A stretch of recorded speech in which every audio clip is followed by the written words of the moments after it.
Okay. Thank you everyone for joining our webinar today. This is the CDW Logitech webinar. Talking about how COVID has changed our approach to work. A couple of months ago, we all would wake up in the morning, clean up, go to the office. But the events that have happened in the last couple of months have significantly changed how we work. Personally, for me, I used to have just my laptop, my desk, and one monitor without a webcam. Now I've made some investment in webcams, an extra monitor, and it has significantly changed our approach to work. We are delivering this webinar to you. I'm in partnership with Logitech, and we're going to talk to you extensively today about the different Logitech products that we have and how they can make work from home very easy for you and your co-workers. Simon, can you help me go to the next slide? Yeah. So just a little bit of background about CDW. We are the leading IT solutions provider and services partner in the country, helping our customers to integrate and manage technologies that would help them achieve significant business outcomes. CDW was founded in 1985. Next slide, please, Simon. CDW was founded in 1984 by a guy called Mike Krasny. He simply put an advert out in his local newspaper trying to sell his computer and his printer. And the response, the number of feedback he got to the local advert helped him understand why he should get started with a business, and that is how CDW was birthed. In 1993, we completed our first IPO, and in 1997, we exceeded 1 billion in sales. In 2003, CDW ventured into the Canadian market by acquiring a company called the Micro Warehouse. And this is the outcome of that acquisition today, which we call CDW Canada. In 2015, also, we expanded our global reach by acquiring a company in the UK called Kelway. Kelway has extensive reach in the Asian market, in the Asian Pacific market, in the Middle East, and in Africa. So by extension, we extended our operations globally. By 2017, we had 15.1 billion in annual revenue, and as of today, we are number 191 on the Fortune 500 list and number 5 on the CRM Solution Provider 500. In 2019, CDW Canada acquired Scala, which helped us expand our solution services expertise. Scala being a company with very deep technical bench, that also gave CDW as a whole a significant growth in its solution and services business. In 2019, we made another acquisition of Aptris, who is a ServiceNow elite partner, also helping us deepen our expertise in the ServiceNow business. Just a little bit of introduction for myself. My name is Tolu Osho. I'm solutions architect for the collaborations practice. Logitech forms one. With Logitech, we have one of the strongest partnership available. We have extensive relationship with Logitech. We have a very good, like I said, we have a very good relationship with them, both from a management standpoint and at the same time from a go-to-market strategy. So let me keep talking about CDW. Next slide, Simon.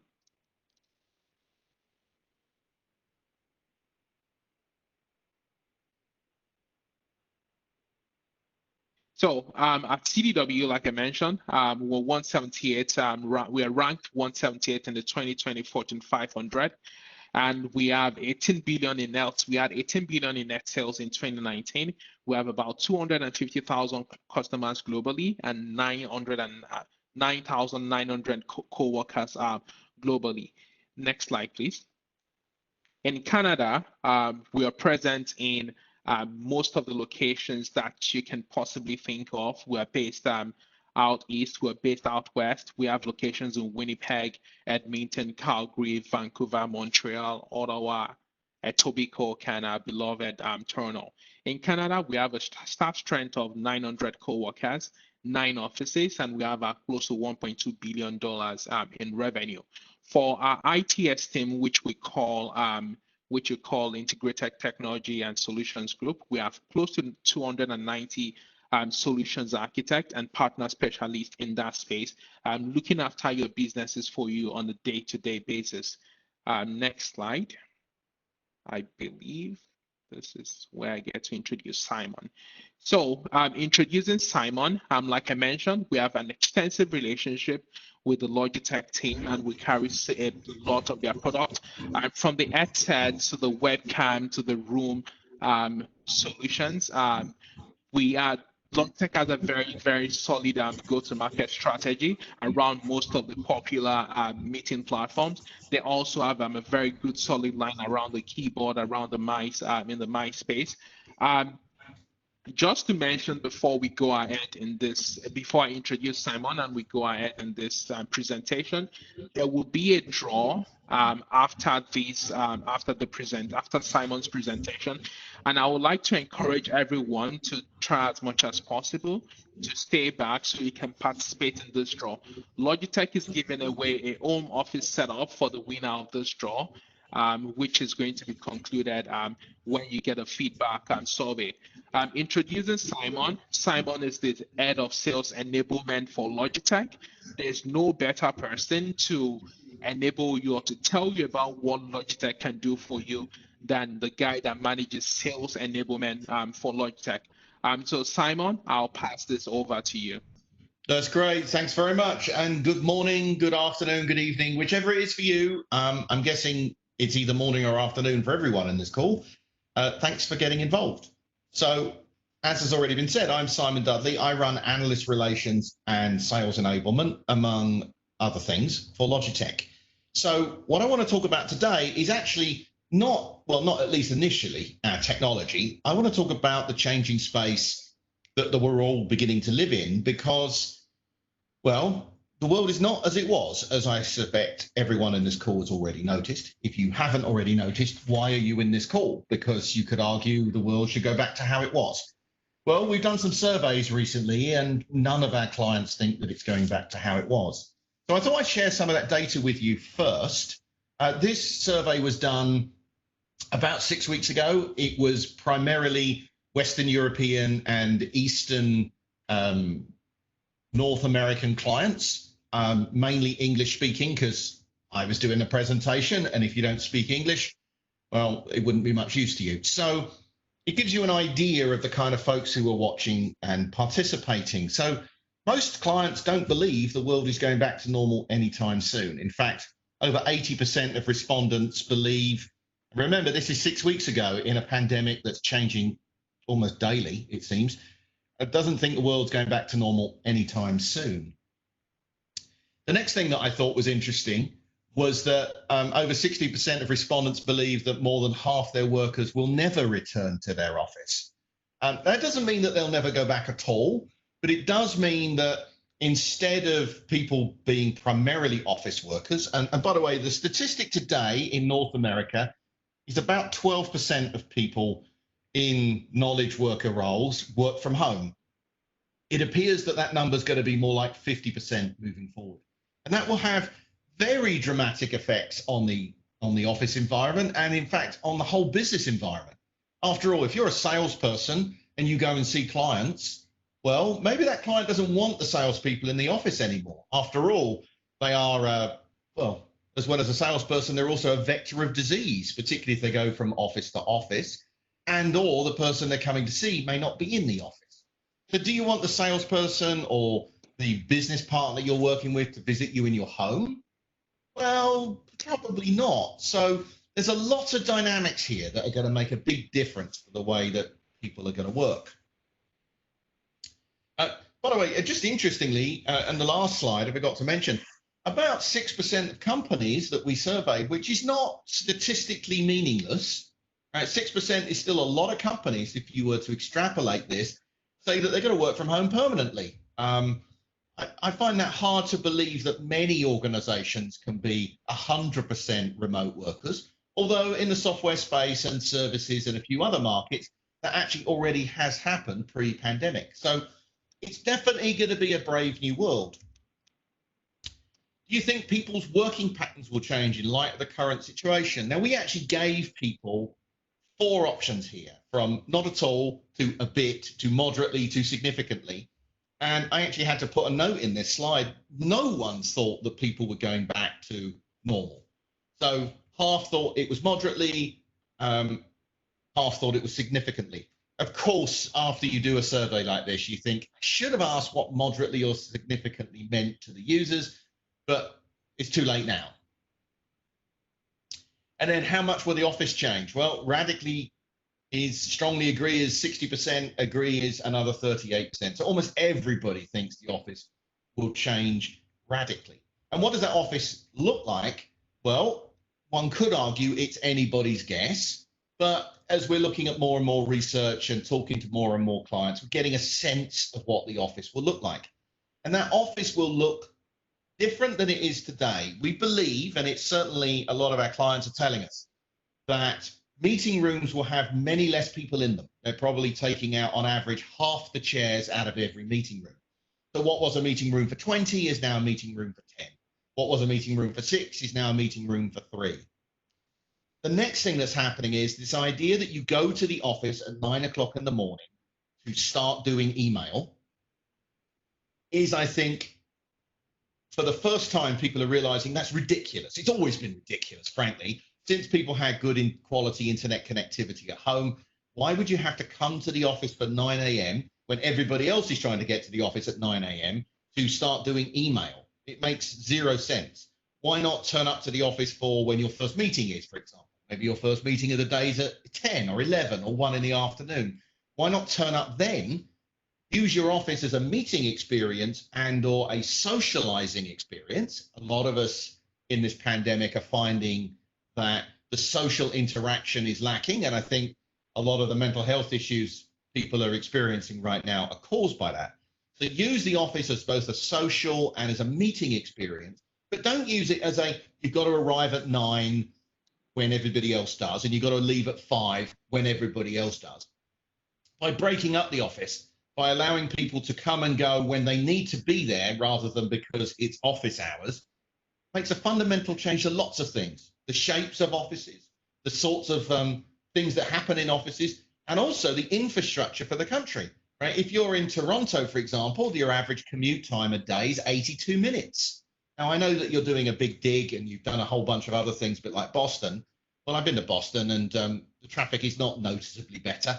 So you're doing all these things. Well, one of the best ways of making this stuff more efficient is to spread out when the rush hour is. Instead of a rush hour, maybe it's a rush 4 hours, which would make the whole experience a lot nicer for everybody, particularly if half the people never come back to the office. So a lot of this is not just an office change, it's an entire societal change, which I would argue, and I've been in video conferencing 28 years now, man and boy, it's long overdue.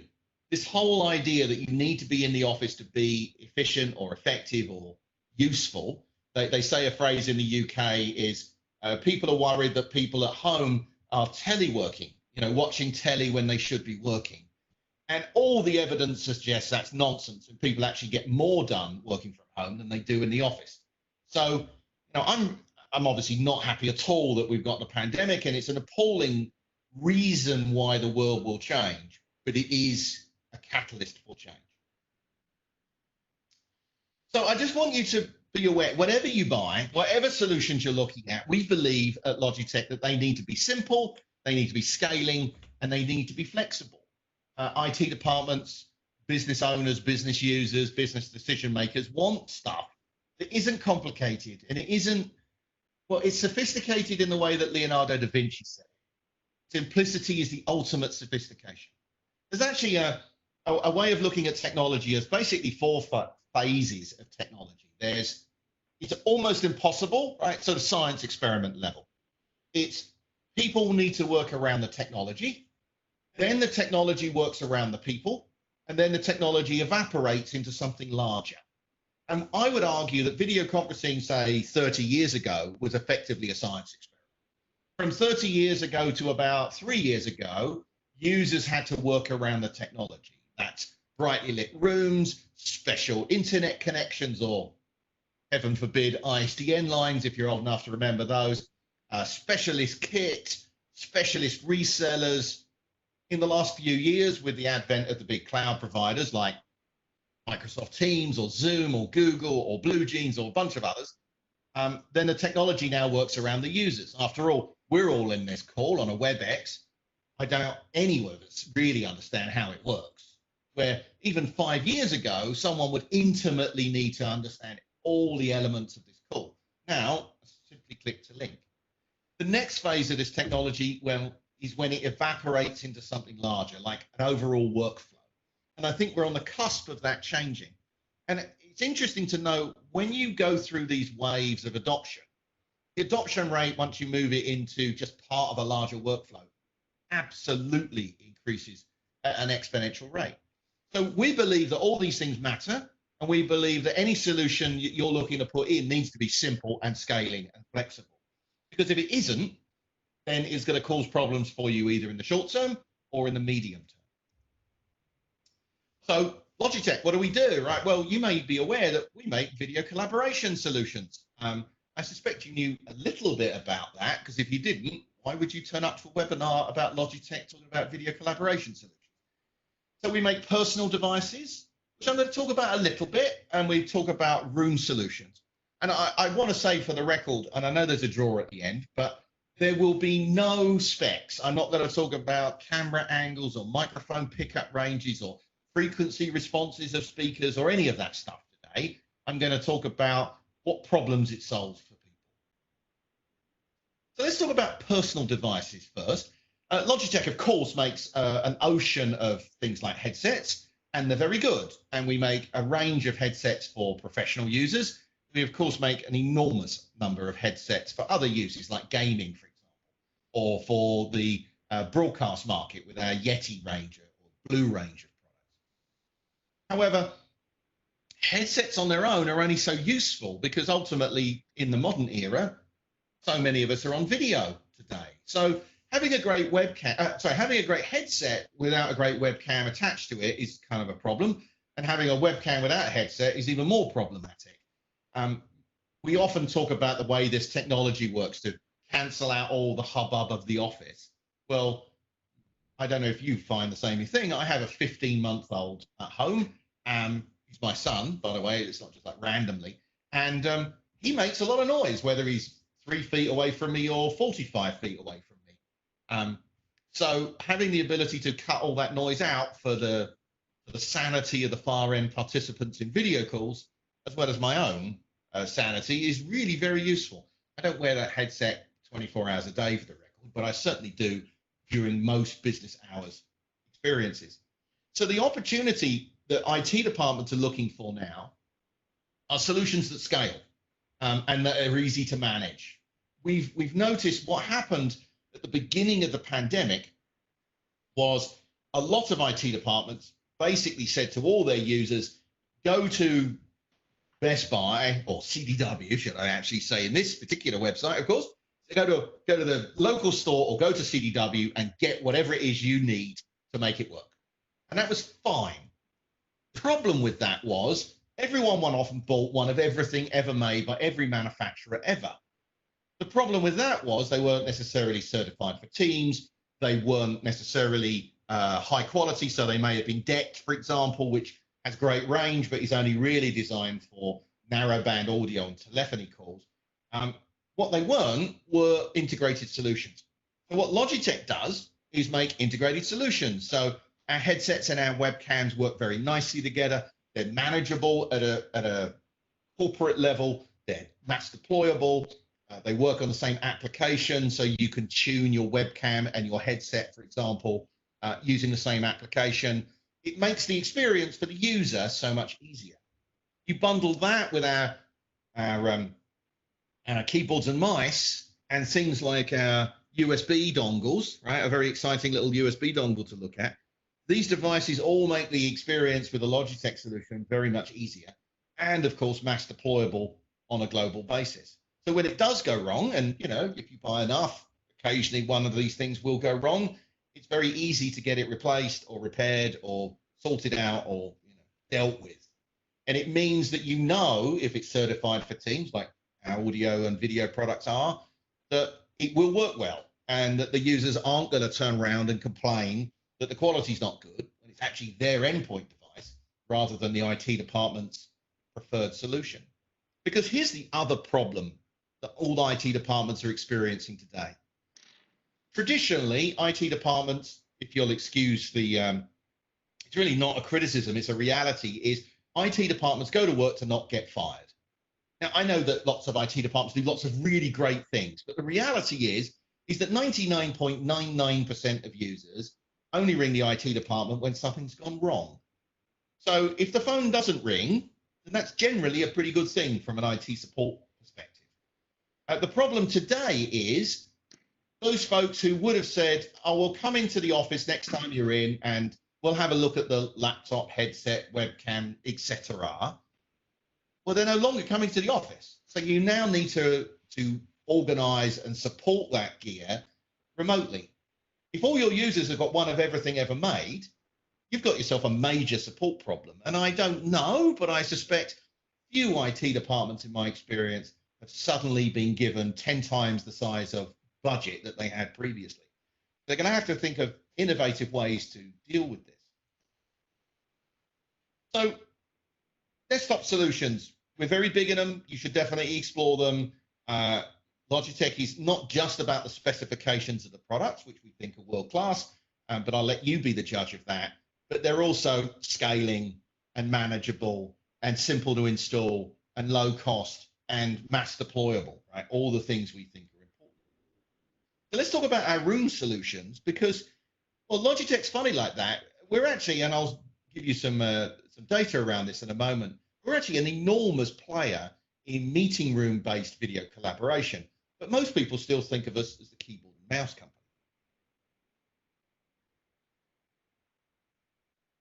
So we build solutions for small rooms and medium rooms and large rooms. And whatever the technology is that we put into the room, we expect to produce and do produce a consistent scaling solution. And I want to explain why that matters. So the first part of that consistent scaling solution is everything's at the display. Right? In this case, this is our huddle room solution called Meetup.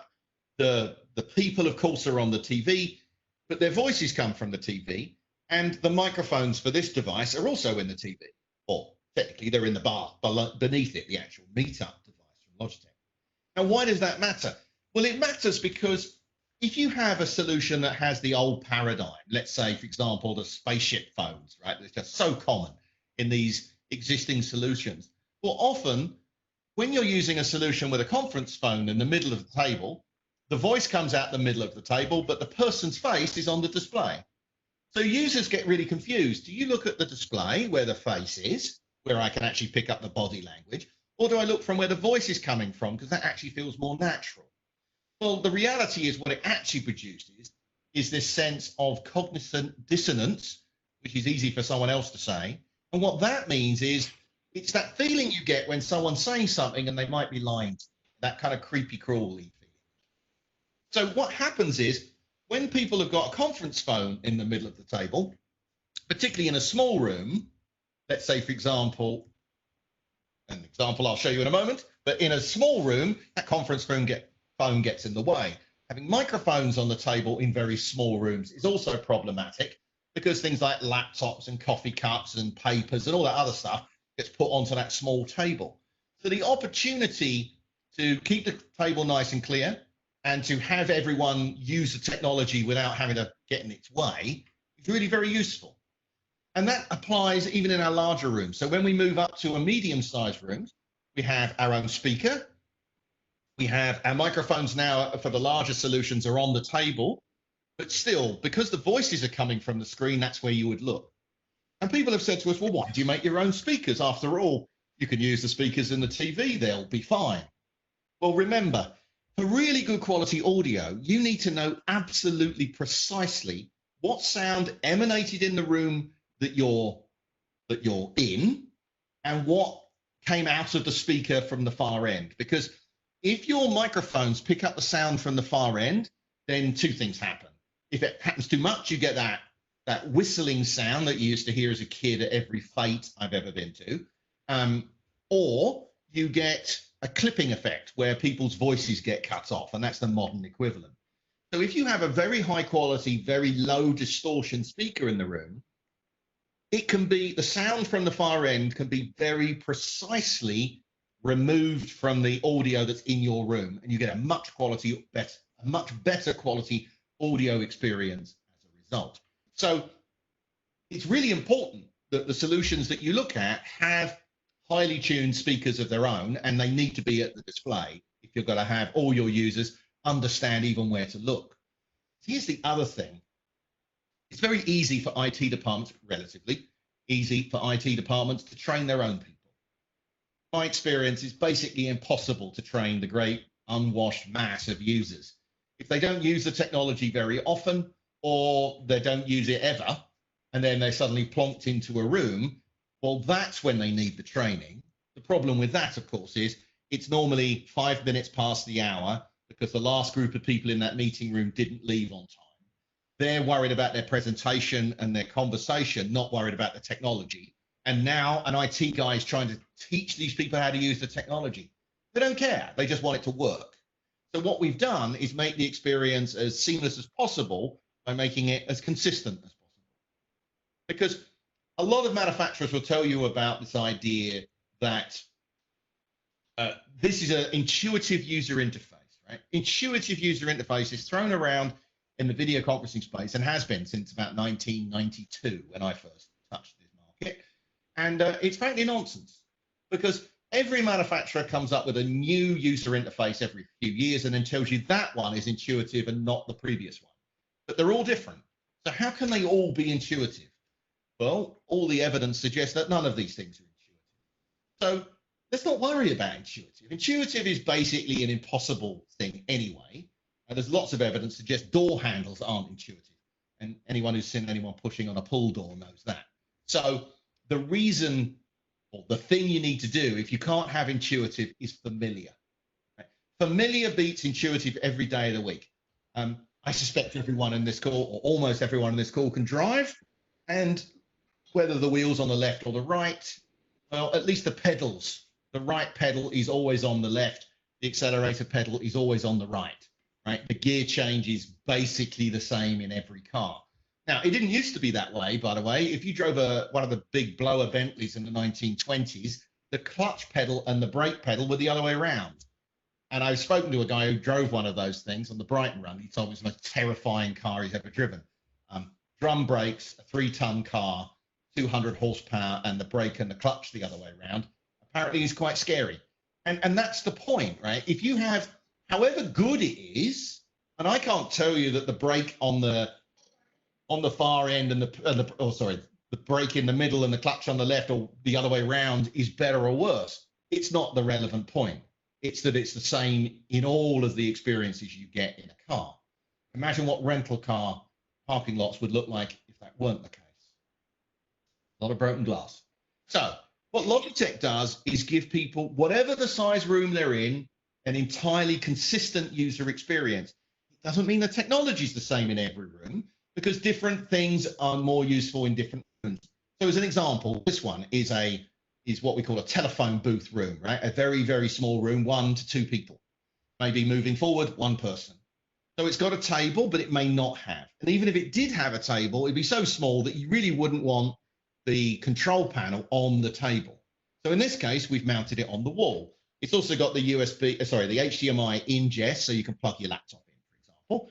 And on the right-hand side here, you can see the meetup with its speakers and microphones built in, and its super wide-angle camera mounted underneath the TV. It's all very nice. The only thing you can't see in this picture is the PC that would sit somewhere in the room that would run that meetup. The meetup is ultimately a USB device. So we do bundles that make all this work. Now, if you move up in size to, let's say, a huddle room, right? This is a room for, well, used to be up to 6 people, say 3 by 3 meters. Probably in the new world, probably 3 by 3 meters, but 2 or 3 people. Right now, what we've done is take the meetup and we put it in the middle of the table because it's easier for the users to get to, and there's a bit more room in a room of this size. So this is a really good experience, because if you've come out of the huddle room that quite possibly you as a user would use 2 or 3 times a week, well, let's say you only use the huddle room once or twice a week. If you walk in the room and the experience is the same from one room to another, that's really powerful, right? You could go, oh, good, I can just get on with my meeting. I can press the green button and I'm off to a call. I should point out, by the way, we build these solutions that work with Microsoft or Google or Zoom, who are about 95% of the entire market today. So our solutions will work with any one of those 3 providers, and it will be an exactly familiar, consistent experience, irrespective of room size. So as we go up in size, this is our larger meeting room. Right, this one's got our rally system at the end of the table with multiple speakers. It's got multiple microphones on it, but it's got the bit that the users interact with, which is the tap controller in this case, is in the middle of the table. So if you want to change any of your settings and you're used to your phone booth room, which you probably actually end up having to run yourself maybe a couple of times a week, you walk into this room, you're one of 6 or 7 people in the room, at least you're familiar with the experience. And then as we move into even larger rooms, we can do exactly the same. And then when we move to the very large rooms, like auditoriums, for example, where you're unlikely to have tables, then you end up putting the tap device on the wall again. And that makes it a lot easier for everyone, because how many of us actually present in the auditorium on a daily basis, right? We probably don't. We probably do it once a month, once a quarter, depending on who we are. Well, if I only have to do something once a quarter, I never remember how to do it. Now, I'm old, and none of this may be relevant to anyone else in this call. I remember the days when VHS tape recorders used to flash 000 because no one could be bothered working out how to set the time, because you had to do it once every 6 months. Now, it wasn't that hard to do, but you needed the instruction manual because no one could ever remember how to do it. So you'd have a power cut, or the time zone would change, or the clocks would change, and no one could be bothered. So they just flash 000. So this is TAP, right? This is the device we used. It's a 10-inch. This is the only spec I would use in this presentation. It's a 10.1-inch ammoleophobic display, which means it basically gets rid of greasy finger marks, and it allows us to control the device. There's no PC in this. There's no Android device in this. It is simply connected to the PC in the room via a very special, in the sense that it's long, USB-C cable. You could use any USB-C cable. We happen to make a 10-meter version and now a 25-meter version. So it makes it nice and easy. It's plenum rated. You can run it through the walls or the floor or the ceiling or whatever. And it simply makes it easy to use for everybody. And also, it does very nice cable management. Cable management isn't one of those topics most people want to talk about because, let's be honest, it's a bit boring. But cable management makes a huge difference if you actually want the rooms to work on a regular basis. So if, for example, you look at solutions that have iPads in them, and that's a common way for some of the manufacturers to produce low-cost devices for meeting rooms with a touch panel. Well, the problem with putting an iPad or an Android device in is, well, you've got security risk because that device is now on the network. So you've probably got to put some security software on it. The cable management of these devices is horrible. To be fair to both the iPad and Android devices, they weren't designed to be meeting room devices. They also weren't designed to be on 24 hours a day with power. It will kill the batteries, and they typically last a few years at best. One of the other problems with iPads is that people get very confused by them. And a lot of people think, after they've been in a room with an iPad, that must be their iPad, and maybe I should take it home because I think that's our iPad. I'm not quite certain. And they do go missing out of offices. And then it seems that people get them home and discover that, actually, no, it wasn't their iPad after all, but they often forget then to bring it back to the office. So things like good quality cable management. So you can't do, or your users can't do radical re-engineering of the environment.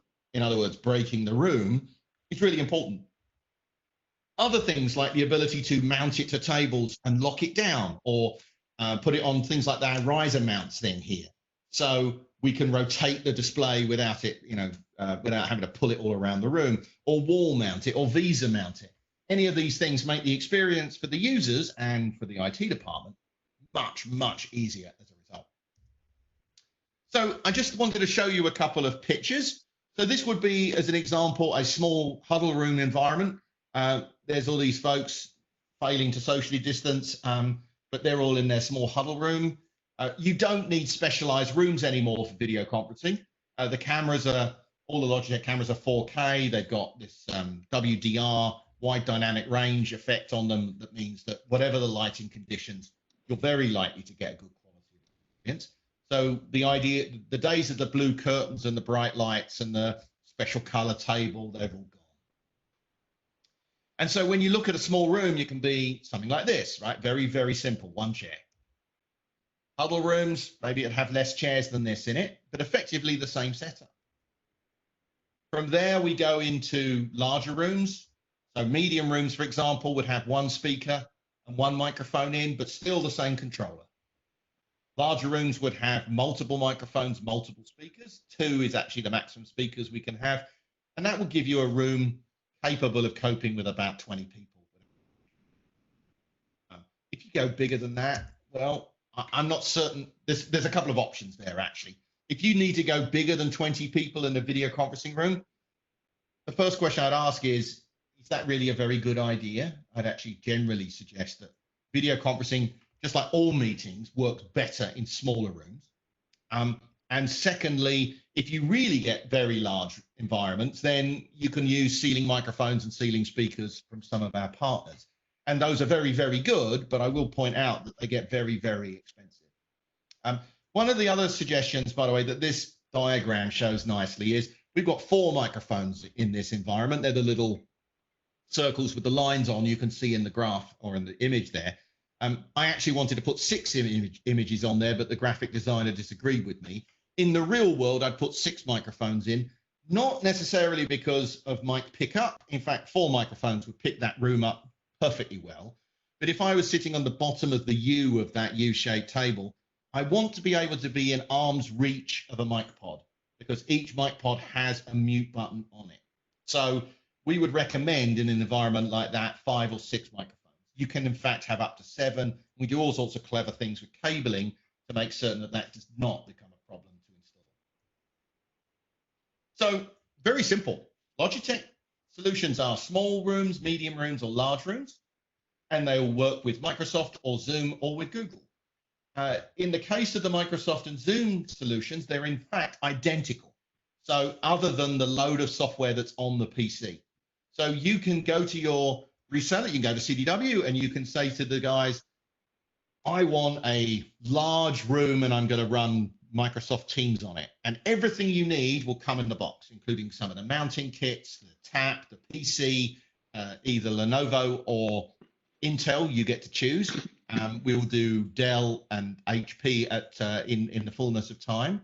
And you can put it all together yourself. In fact, we've noticed a lot of clients are putting these things together without the assistance of outside people. So if you wanted to, for example, you could do that for Microsoft or Zoom or Google. Google doesn't come with a PC, it comes with a Chromebox as a result, and therefore is a slightly different physical PC or compute device. But if you are a Microsoft user, for example, and you wanted to move to Zoom, or you're a Zoom user and you want to move to Microsoft, you could simply re-image those compute devices. So it comes in a box or 2. And people say, well, why doesn't it all come in one box? Well, it's simply because then one person can deliver it to you. So it just makes it easier. And then lastly, one of the things that people don't realize that Logitech does is management. So we can manage these devices en masse. You would typically manage the PC through YAMF or SCCM or some other tool. But if you want to manage the USB devices that are plugged into those PCs, then our sync portal allows you to do that. It allows you to do device management. It allows you to do things like analytics, so you can see how many people are using rooms, how many people are in rooms. It allows you to do software updates. It allows you to do firmware updates of USB devices. And then lastly, people say, well, you know, Logitech's great and everything. That sounds like an interesting story. how come you're not one of the big players in the market? Well, actually, we are. We just haven't got around to telling anyone yet. So almost half of new meeting rooms put in with video collaboration solutions today are Logitech. Our revenues aren't as big as some of the other, well, one of the other players. However, the cost of our technology is so much less that we sell an awful lot more solutions than everybody else.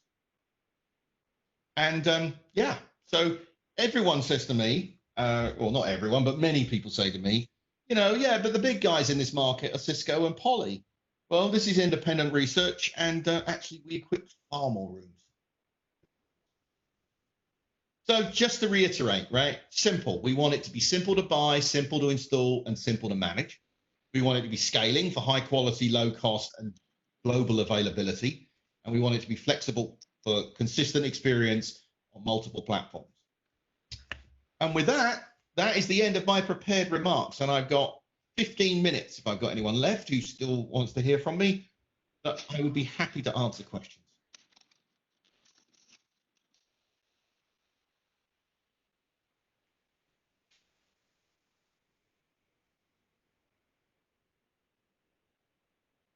Got an awful lot of mute going on here. We can hear you, Tolu. I apparently muted my headset. So again, once again, thank you, Simon, for the very excellent delivery. There's a lot that I personally have learned from this presentation. While you were presenting, a couple of questions came up in the panel, and I probably just and there were a couple of questions before we had before the event started. So I think I would take it. I'll start with the questions we had while you were presenting. So we got this question from one of the attendees that says that what solution exists for a teacher who is teaching from home? The teacher does not want to be tethered to a wired headset and would like a camera to track them as they move about. For example, when writing on a whiteboard. Okay, there's a couple of ways of doing that. Logitech solutions, our Meetup or our Rally solution have framing. We look for the shapes of people and it will automatically frame to those people. I would suggest working from home. It depends on your budget, right? We can start with something very simple like a high-end webcam. Larger than that would be something like our Rally solution, our Rally camera solution. It's a 4K PTZ camera with auto framing in it. That would be a fantastic solution for a bit more money. We're talking about 1,500 Canadian for that sort of product. I'm being a bit vague on the numbers because I don't ever remember any retail numbers. And that would give you a beautiful quality of experience. Just a thought, it's the idea of tracking people is nice, but in reality, often that can become a little bit disturbing to the far end of the call because you can end up being moving more than you realize. So often presets are better. And that does also open up other options like our PTZ Pro camera, for example, which isn't as good as our Rally camera, but it does come in at a lower cost. So, you know, I'd work with the local team and you could definitely come up with a solution that would work for you. Okay, great. Thank you very much, Simon, for the response. The other question, again, still talking about learning environment. As you might know, it's very imperative how our kids continue to learn in these times. So this question says that besides work environments, learning environments are also changing. How does Logitech support learning? Well, it's a good question, right? Be aware, we don't make the solutions, we make part of the solution. So, you know, the cloud providers, people like Microsoft or Zoom or Google, who are kind of pushing the envelope from a software perspective, we are the peripherals that go along with those solutions, right? I often think of us as the tire manufacturer. You often end up buying the car and then deciding what tires you're going to want rather than decide the tires and then decide what car you want. On a similar note, what I will say is Logitech, as you may have noticed, had some supply constraints, as did most people, due to unprecedented demand over the last couple of months. We've almost entirely caught up with that, by the way. Not true with every product, but but a lot of our solutions are now available. So if you were looking on eBay at some of our webcams at $500, you can stop that and you can talk to CDW and you can buy them at normal prices again. And I will point out for the record, it wasn't us price gouging. It was folks who happened to have some who were gaming the system. What we did do is prioritize healthcare and education in our allocation of devices. So if you are a education user and you do need products urgently, then talk to your CDW rep, let them know that you're in the education or healthcare space, and we will make certain you get right to the top of the list. It's frustrated a few of our corporate clients, but we felt healthcare and education needed a break, and we most certainly put them at the top of the list. Okay, thank you, Simon. Jimmy, I know you're somewhere on the call, and this question would be for you, right? I know that you're not the presenter, and sorry to put you on the spot, but I know that you would have a perfect answer for this. And this question says that, what's the best economical mouse that you would recommend for work from home? So it really depends on the user and what features they want. They can go anywhere from a M705 mouse or even go into an entry-level M325 mouse. So it depends on what they're looking for in terms of how they're going to be using the mouse, what features they want out of it. But we have a wide range of mice with multiple options that start from $29 that go right up until $129, right? So it really depends. The best thing I would say is go on our website. They're all listed there. They show all the features, and you'd be able to pick one out in moments. Okay, great. Thank you, Jimmy. And just to add to what Jimmy said, so I have a couple of Logitech devices that I use myself. The interesting thing that I found with one of the headsets, which is the Zone Wireless, it has this unifying receiver that allows me to connect my mouse, connect my keyboard, and connect my headset to the same dongle. The cool thing about my mouse is the fact that I can switch that across multiple computers at the same time. I don't have to disconnect from one and get it to the other, which kind of speaks to how thoughtful Logitech is with the kind of products they bring to the market. And Simon, this comes to you, and this will be the last question. I don't think we have any more after this. This question says that what type of headset connection is most supported between platforms, Skype, Teams, Zoom, GoToMeeting, etc., and has the least crashes when switching applications? The question says that I realize that audio drivers and hardware issues are beyond the control of Logitech, but what would your recommendations be? Well, it's an interesting question. I would certainly ensure that whatever I bought, if I was buying headsets today, I would do a couple of things. I would ensure that every solution I put in was USB. 3.5 mil or DECT solutions are really over now. So you don't want DECT because DECT gives you lovely high range, but it gives you only very narrow band audio, which was fine in the days when we only did telephony. But in the world of video, we've got wideband audio. So you would end up sounding very restricted if you're on a DECT phone. So don't get a DECT solution in the modern era. I would suggest that USB gives you the most options because USB will allow you to have things like certification with the manufacturers. So our wired and wireless Zones headsets, which are very new, by the way, they've only been out a few months, are both Zoom and Teams certified. And they're Skype for Business certified too. So it gives you the most options. And if you're having to buy on behalf of other people, then having that Teams certification or Zoom certification is awfully useful, because if you are having problems with a solution and you ring up someone like Microsoft, the first question they'll ask you is, what headset are you using? And if you're not using one that's Teams certified, they'll say, well, the problems you're having are probably due to the device you're using. If you can turn around and say it's Teams certified, then, well, that's one problem crossed off the list, which gets back to our earlier issue of IT departments are going to have to work out how to manage, dozens, tens, thousands, tens of thousands of users who they never get to meet. And that produces a whole bunch of new problems. Okay, great. Thank you very much for your answer. And interestingly, apparently, as I was asking questions, more questions came in. So just sit tight. I would read them out to you. This question, we have a question from an attendant that says, if I don't want a Chromebook, just a camera and mic for Google Meet, will it still work? Yes. Okay.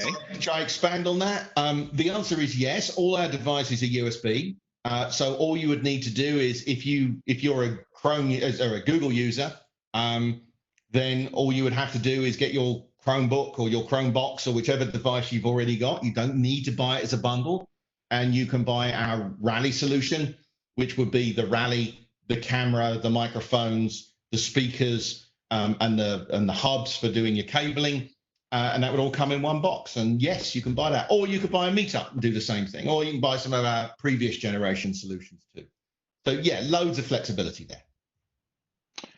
Okay, great. Thank you for that answer. There's another question around the Rally camera that says, is there a way to make the Rally cam track quicker to follow a speaker who paces back and forth during a presentation? In a word, no. And in another word, you wouldn't want to do it anyway. That's not fair, right? I should never tell people that you shouldn't do that.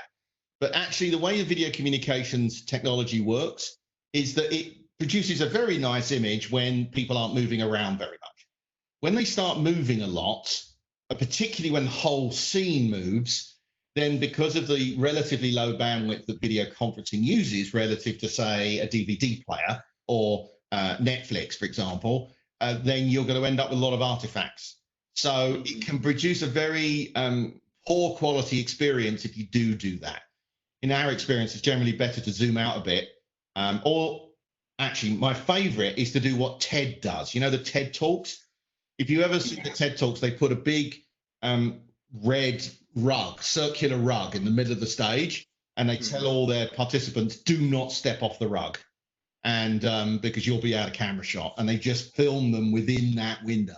That would be our strongest recommendation. There are solutions that will do what you want, but they're not inexpensive. And you know, if you've got the budget, I know one company makes a, in fact, I'll name them because you know I feel they're in a different space to us. They do. There's a company called Vadio who do cameras for like lecture capture in universities. The cameras start at $5,000 and go up from there. They can be quite nice. The quality's no better than ours, but they do some better tracking than we do. But is the tracking worth another $3,700? That's up to the individual. Most clients think not after they look at it in detail. Great. Thank you for the answer to that. So we have two more questions before we wrap things up. Just hold on. I think more questions came in. Just a minute. I think more questions came in, so I'm just going to take them one at a time. Are the meeting room devices also compatible with direct to TV screen sharing and not use a platform like Zoom or Teams? That's a complicated answer because it depends on the TV, but generally not. Our devices are USB, not, for example, HDMI. So you couldn't just plug a Logitech camera into a TV and just sort of display whatever's on the camera on the TV. So the simple answer is no. Yeah.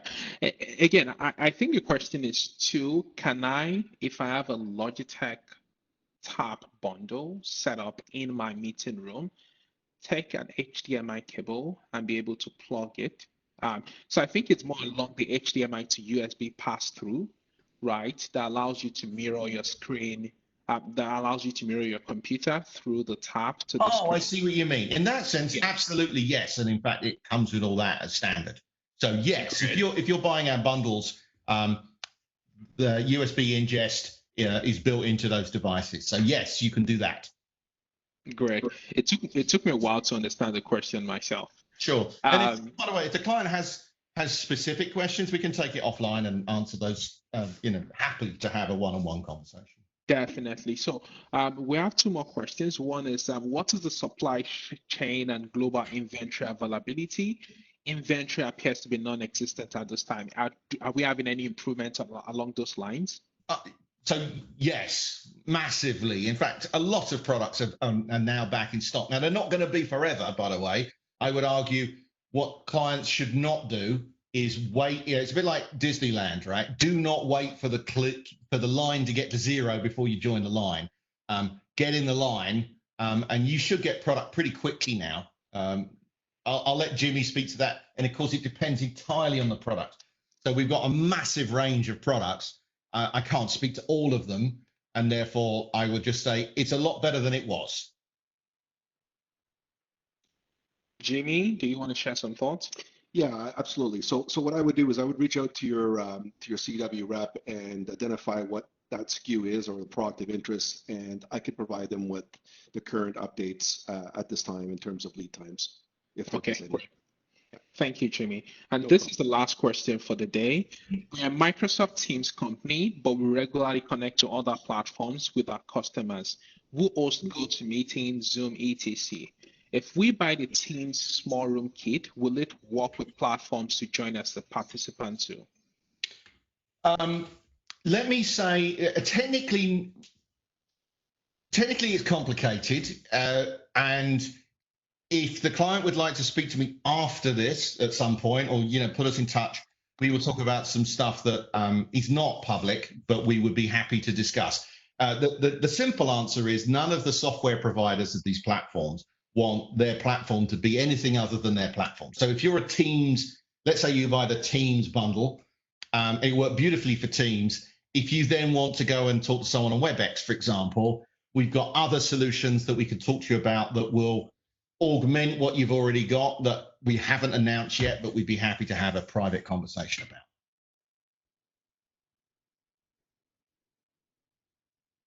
Okay, thank you. I've responded to that question so that you reach out to your CDW account manager, right, so that we can take this conversation offline with the Logitech team. Thank you very much, Jimmy. Thank you very much, Simon. This was a very engaging presentation. This was a very powerful one.